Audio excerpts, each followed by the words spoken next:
silakan apa pertanyaan. Ya, Alifa mau nanya masih terkait dengan reasuransi. Nah, reasuransi itu apakah si asuransi ini dari setiap case wajib menggunakan reasuransi? Nah, karena reasuransi ini kan mengcover si asuransi.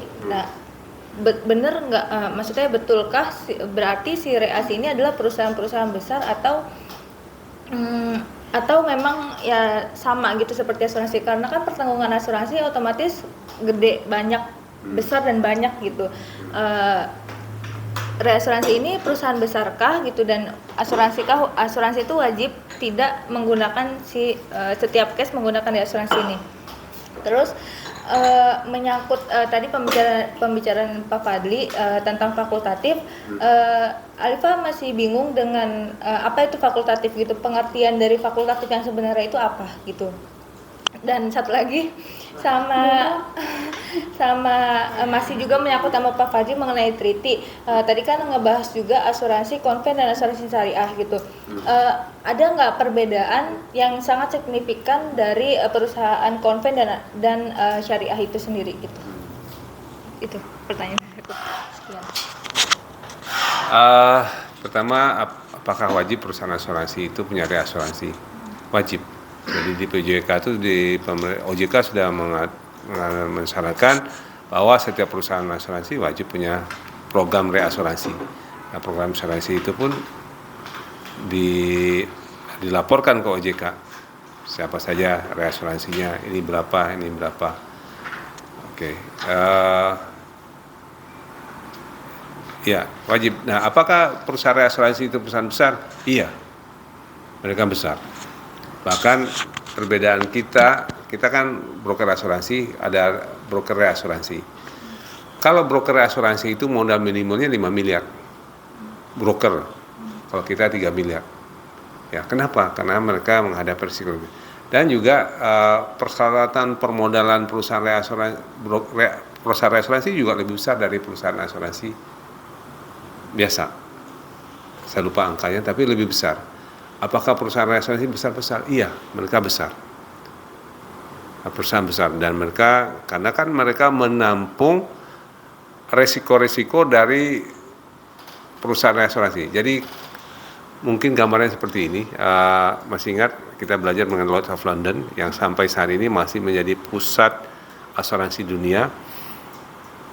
Hampir semua resiko-resiko yang ada yang besar di Indonesia, di dunia ini, itu ada sebagian yang direasuransikan ke Lloyd's.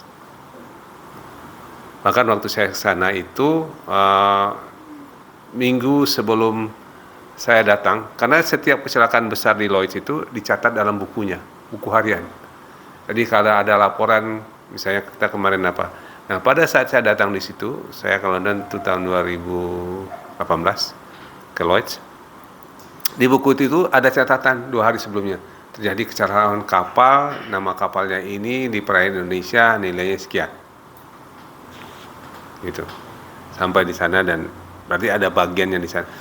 Nah, pasti tadi Alifa juga bertanya, ada fakultatif, ada treaty, ada excess of loss, istilah-istilahnya nanti kita akan belajar. Disitulah ahlinya reasuransi, mekanis itu ilmu suatu khusus lagi. Bagaimana mereka membagi-bagi risiko itu. Mana risiko yang bisa ditahan, on retention disebutnya, mana yang bisa dimasukkan ke fakultatif. Nah, fakultatif itu adalah proses tawar-menawar. Kalau treaty itu sudah ada perjanjian sebelumnya. Fakultatif itu ditawarkan lagi, sama seperti kita broker, kita placing kemana-mana. Jadi broker ada juga, broker juga melakukan fakultatif. Dia placing lagi ke berapa reasuransi.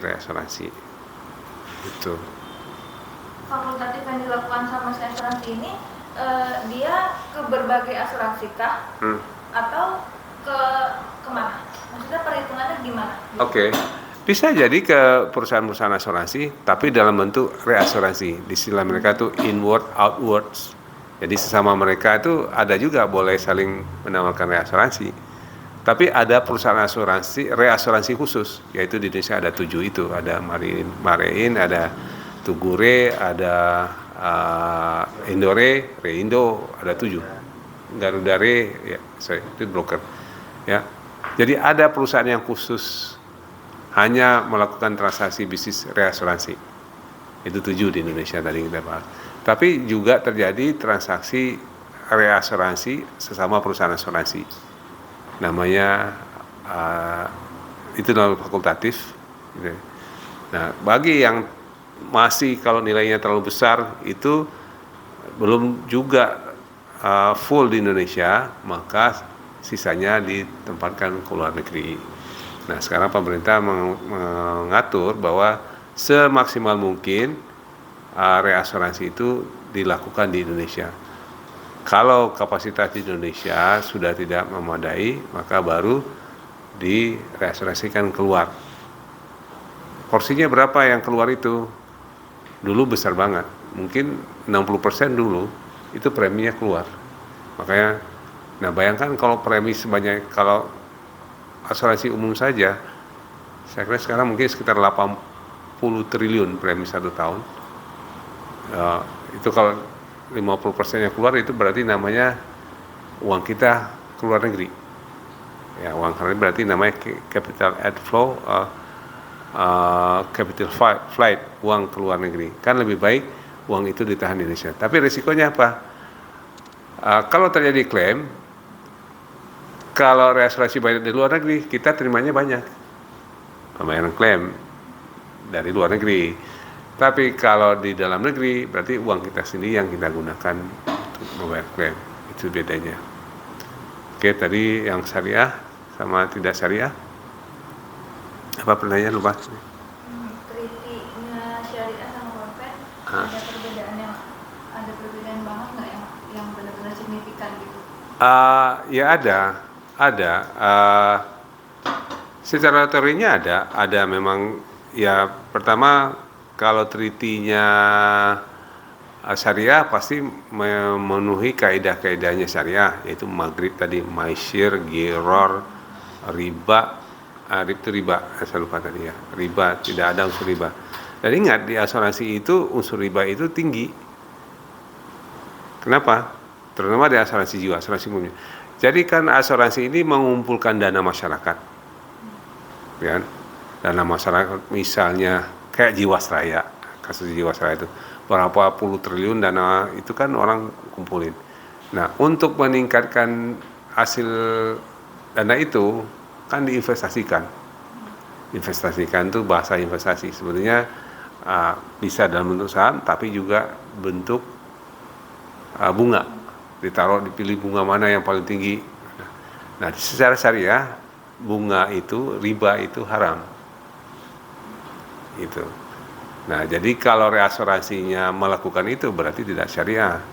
Jadi dia harus menginvestasikan, boleh diinvestasikan, tapi di instrumen disebutnya yang bersifat syariah, membeli saham-saham yang syariah. Oke, Nifa, cukup?